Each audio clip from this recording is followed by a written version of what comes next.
La llave giró suavemente en la cerradura. Eran las 11:20 de la noche. El silencio dentro del apartamento me golpeó con más fuerza que un portazo. Un silencio falso, forzado.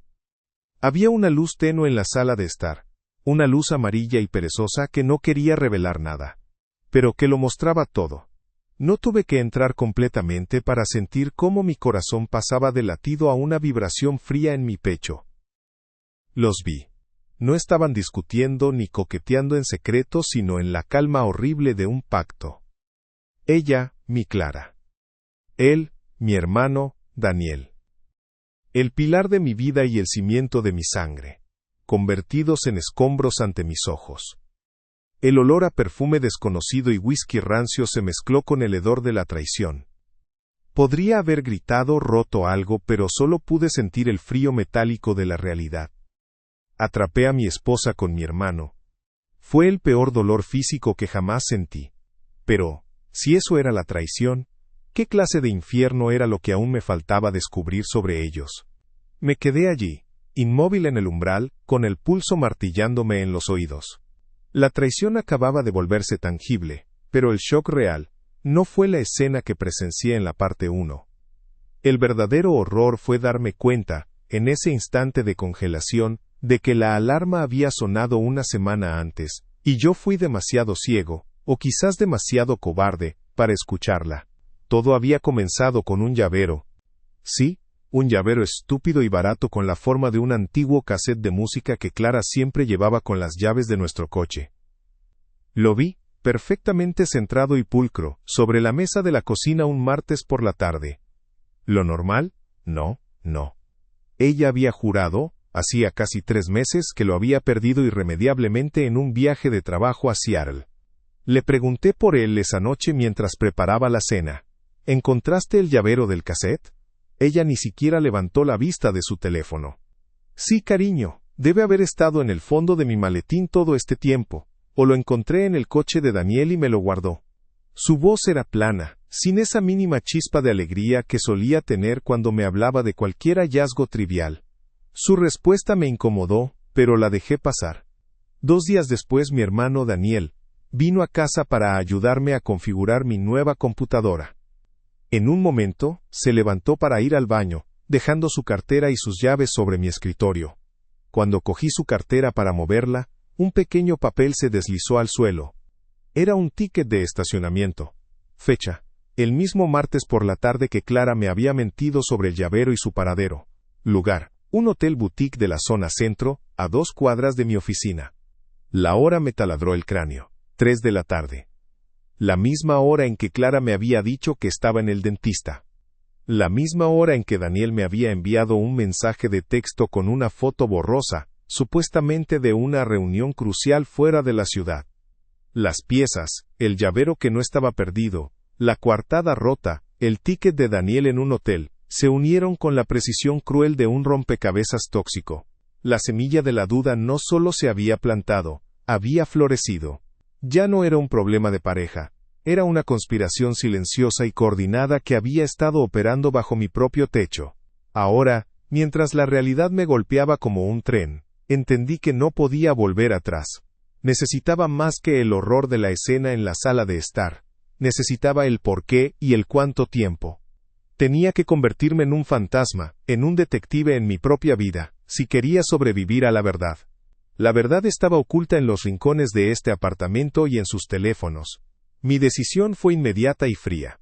Iba a buscar el arma definitiva, sin importar el costo para mi propia cordura.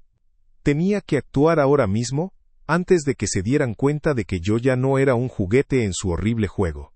La mañana después de la revelación del llavero y el ticket de estacionamiento, actué como un sonámbulo. Puse el café, le di a Clara el beso de despedida de siempre, y salí a trabajar, prometiéndole que la llamaría al mediodía. Por dentro, yo era un cable pelado, electrificado por la necesidad de saber. Me sentía como un impostor en mi propia vida, pero esa máscara de normalidad era mi única arma. Si descubrían que yo sospechaba, borrarían cualquier rastro. Mi plan era simple. La evidencia estaba en la nube. Tenía que conseguir el teléfono de Clara, pero el de Daniel era el verdadero premio. Él era el coordinador. Esa tarde me inventé un dolor de cabeza atroz, y cancelé todas mis reuniones. Me dirigí a su oficina. Daniel era agente inmobiliario. Su oficina solía estar vacía por las tardes, y él a menudo dejaba la llave de repuesto escondida bajo la maceta falsa del vestíbulo. Entré sin esfuerzo, sintiendo el sudor frío bajando por mi espalda. No era solo la adrenalina de irrumpir, era la pena inmensa de que mi hermano me hubiera forzado a esto. Su escritorio era un caos organizado. Busqué en sus cajones. Nada de notas incriminatorias, solo contratos y bolígrafos. Sabía que los mensajes de texto directos con Clara estarían protegidos por aplicaciones de mensajería cifrada. El verdadero oro tenía que estar en su ordenador o en su disco duro.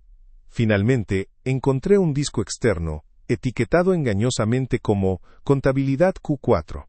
Lo tomé y salí tan rápido como pude. Llegué a casa y me encerré en mi despacho. Clara seguía en su supuesta reunión de trabajo. Conecté el disco.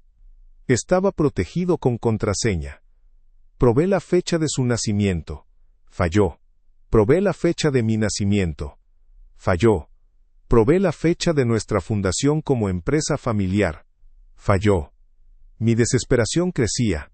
¿Qué contraseña usaría él para algo tan sensible? Luego, un pensamiento helado. ¿Y si él no se avergonzaba? ¿Y si su traición era una especie de orgullo secreto? Probé la fecha de cumpleaños de Clara. Acceso concedido. La rabia me cegueó, con acento agudo por un momento. Mi mano temblaba tanto que apenas pude mover el ratón. En la unidad no había fotos obvias, solo carpetas de trabajo. Pero en una carpeta llamada Clientes VIP, encontré un subdirectorio con el nombre de un restaurante italiano elegante, Il Destino, un sitio donde Clara y yo habíamos celebrado nuestro aniversario hacía 2 años. Dentro había una conversación de chat codificada. Utilicé una herramienta forense básica que había descargado. Sí, llegué a ese nivel de desesperación, y comencé a descifrar los fragmentos más recientes. Eran mensajes breves pero absolutamente venenosos. Daniel, la coartada de mañana está lista, necesito saber si tendrás el campo libre. Clara, sí. Dije que iré al spa con Laura. Está todo cubierto. Pero me da miedo. ¿Y si se entera? Daniel. No lo hará. Es demasiado bueno, demasiado confiado. Además, tengo algo que hacer por él al mediodía. Estará distraído. Cita 3 de la tarde. Mismo lugar. Sin cassette, por favor. Sin cassette. La confirmación. Se estaban burlando de mí con mi propia ceguera. Él iba a estar haciendo algo por mí al mediodía. ¿Qué era ese algo? No tuve tiempo de pensarlo. Vi la fecha. La cita era mañana. Tenía que actuar de inmediato, pero no quería confrontarla sin la prueba final, irrefutable, que los dejara sin palabras. Necesitaba grabarlos. Al día siguiente, Daniel me llamó al mediodía, justo como su mensaje decía. Estaba eufórico, o al menos fingía estarlo. Me dijo que había conseguido un trato inmobiliario increíble para mi negocio, y quería reunirse conmigo en la cafetería cercana a mi oficina para celebrarlo. Quédate allí, hermano. Estoy llegando en media hora, le dije, mi voz extrañamente tranquila. Pero no fui a la cafetería, fui a Il Destino. Me senté en una mesa apartada, detrás de una maceta enorme, con el teléfono grabando disimuladamente en mi chaqueta. Esperé. El tiempo se estiraba.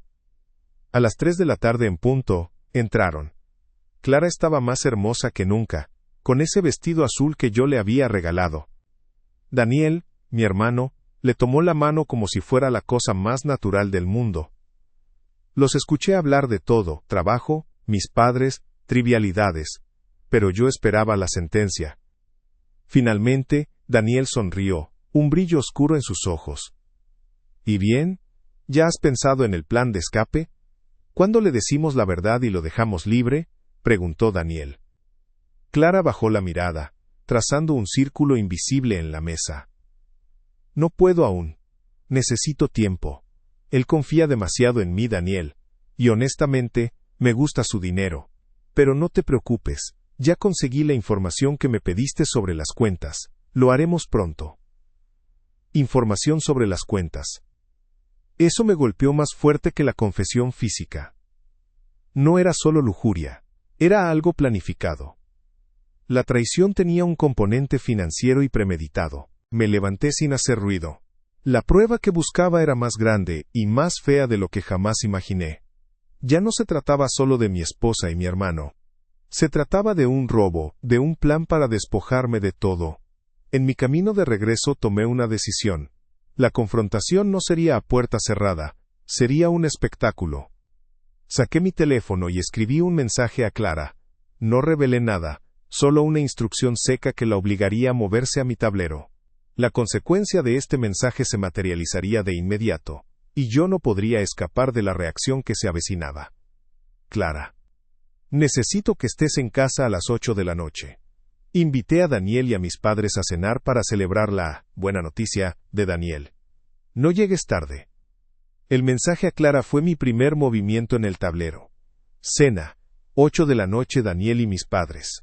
No les di tiempo para coordinarse, para inventar otra coartada. Sabía que esta era la acción más peligrosa que podía tomar, pero la confrontación solitaria no me daría justicia. La traición que planeaban no era solo contra mí. Era contra mi familia, contra la confianza que sostenía todo. Tenía que ser público. Tenía que ser un espectáculo que los dejara sin refugio, sin un lugar donde esconderse.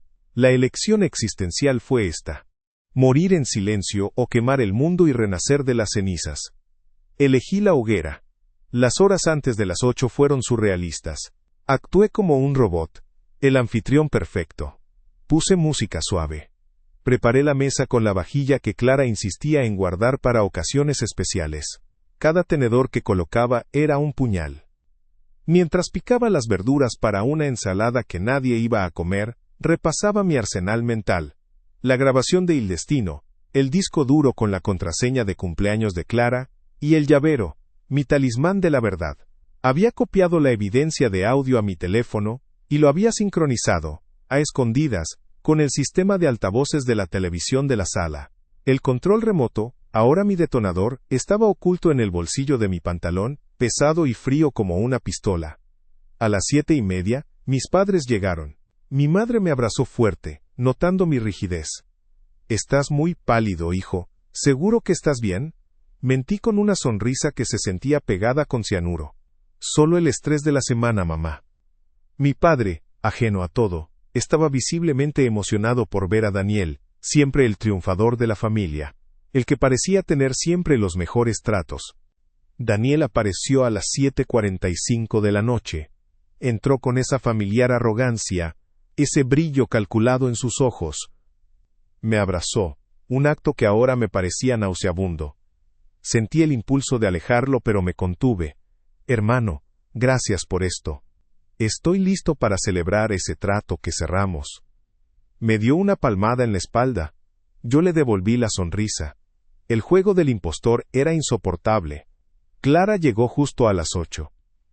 Vestía ropa casual, pero sus ojos estaban llenos de una ansiedad apenas contenida.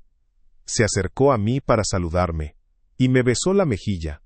Fue como besar una estatua de hielo. Ella me miró una vez, una mirada rápida y punzante, buscando una señal de que yo estaba jugando o bromeando. Al ver mi rostro impasible, supo que no había escapatoria fácil. Se unió al grupo, su nerviosismo una aura oscura que luchaba por parecer brillo y calma. La cena comenzó con una calma escalofriante que rayaba en lo absurdo. Mis padres hablaban del jardín y de los planes para las vacaciones. Daniel y Clara, sentados uno frente al otro, evitaban cualquier contacto visual directo. Pero la conexión entre ellos, el entendimiento tácito de la mentira que compartían, era una corriente eléctrica silenciosa. Cada comentario inocente de mi padre sobre el éxito futuro de Daniel era un martillazo en mi cabeza. Observé cómo Clara se reía de una broma de mi madre, y noté el esfuerzo monumental que hacía para que esa risa sonara real. Me pregunté cuántas veces había hecho esa misma actuación para mí en el transcurso de nuestros 8 años de matrimonio. Finalmente, el momento llegó. Dejé mi copa de vino con un golpe seco sobre la mesa. El sonido, en ese tenso silencio, fue ensordecedor. Bueno, comencé, mi voz sorprendentemente firme, casi plana. Me dirigí a mis padres. Tenemos que celebrar las buenas noticias de Daniel. Ha hecho un gran movimiento para el futuro de la familia. Daniel sonrió, hinchado de orgullo, listo para soltar la mentira del supuesto trato inmobiliario increíble. Era patético, pero yo levanté una mano, deteniéndolo. No, Daniel, no me refiero al trato inmobiliario. Tenemos que celebrar algo mucho más importante. Me dirigí directamente a Clara. Ella estaba congelada en su asiento. Clara, dije, usando su nombre completo, un sonido que se sentía duro y ajeno, la punta de una lanza. Necesito que me ayudes. Como todos estamos aquí, me gustaría que la familia revisara el archivo de contabilidad Q4 que Daniel guardaba en su disco duro. ¿Podría ser tan amable de poner la contraseña? Es tu cumpleaños, ¿verdad? La sala se convirtió en hielo. Mis padres se miraron, confusos, percibiendo la hostilidad repentina. Daniel se puso blanco, la sangre drenando de su rostro como un arroyo seco. Él intentó levantarse, su silla raspando el suelo. Oye, ¿qué diablos estás haciendo? Esa información es privada.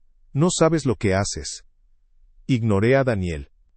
Mis ojos estaban fijos en Clara, que ahora respiraba en pequeños jadeos rápidos. Ella entendió que yo lo sabía todo. La traición había terminado. Si no quieres poner la contraseña, continué, sintiendo una calma terrible invadirme. Saqué el teléfono de mi bolsillo y apunté el control remoto a la televisión. Entonces pondremos la otra prueba, la que grabé ayer a las 3 de la tarde en Il Destino, el brindis de los amantes. Daniel se abalanzó sobre mí con la desesperación de un animal atrapado. La silla de mi padre se volcó con un golpe sordo, y un plato cayó, rompiéndose en 1000 pedazos. «¡No lo hagas! ¡No lo hagas!», gritó Daniel, extendiendo la mano para arrebatarme el control, pero era demasiado tarde. Con un clic definitivo, la pantalla de 60 pulgadas se iluminó con la imagen estática del restaurante. Y luego, sus voces, las voces de mi hermano y mi esposa, llenaron la sala, limpias y claras, amplificadas por los altavoces de la casa, pronunciando las palabras que me destruirían y a la vez me liberarían. No te preocupes, ya conseguí la información que me pediste sobre las cuentas. Lo haremos pronto. El grito de mi madre, un sonido de incredulidad absoluta y profundo dolor, cortó el audio. Daniel se quedó inmóvil, mirando la televisión como si fuera un espejo roto. Clara cerró los ojos y se dejó caer en su silla. El caos había comenzado, y yo estaba justo en el centro de la tormenta, esperando a que las consecuencias se materializaran por completo. El grito de mi madre colgó en el aire, un sonido crudo de animal herido que lo detuvo todo. El audio en la televisión se había detenido justo después de que Clara dijera, «Lo haremos pronto». El silencio que siguió fue más pesado que cualquier explosión. Por un momento, solo existían el respirar agitado de Daniel, el llanto ahogado de mi madre y yo, de pie, con el control remoto todavía en mi mano, sintiéndome extrañamente liviano. Mi padre fue el primero en reaccionar. Su rostro se había transformado, no en ira, sino en una incredulidad petrificada. Se dirigió a mi hermano. «Daniel, ¿qué significa esto? Explica. Dime que es una tontería de tu hermano». Mi padre me miró, buscando una negación, pero yo no se la di. Daniel finalmente se movió. No me miró a mí, miró a mi padre. Su desesperación se convirtió en ira cobarde. «¿Es una trampa, papá? Él nos está incriminando». Clara y yo no tenemos nada que ver con sus cuentas. Solo estábamos hablando de un negocio que queríamos montar juntos, lejos de la empresa familiar. Mentiroso, mi voz resonó, sorprendiéndome por su fuerza. Di un paso hacia la mesa. Mentiroso, no hay negocio, Daniel. Solo hay traición. Y un llavero que Clara supuestamente perdió en Seattle, pero que encontraste tú en tu coche. Y un ticket de hotel en tu cartera, Daniel, del martes que Clara fue al dentista. ¿Crees que soy estúpido? Él se abalanzó hacia mí. Te dije que no te metieras en mis asuntos. Tus asuntos son mi vida, idiota. Lo empujé, y Daniel tropezó con la silla volcada. En ese instante, Clara se levantó. Su maquillaje corría, sus ojos eran dos pozos vacíos y desesperados. Se veía derrotada pero no arrepentida. «¡Ya basta!», gritó ella, y su voz quebrada capturó la atención de todos. «Sí, es verdad, todo es verdad», mi madre gimió. Mi padre se llevó las manos a la cabeza. Pero no era solo por el dinero, no al principio, jadeó con acento agudo Clara, dirigiéndose a mí pero hablando a la habitación. Empezó como un escape. Tú estabas siempre en tu trabajo, siempre en tu mundo.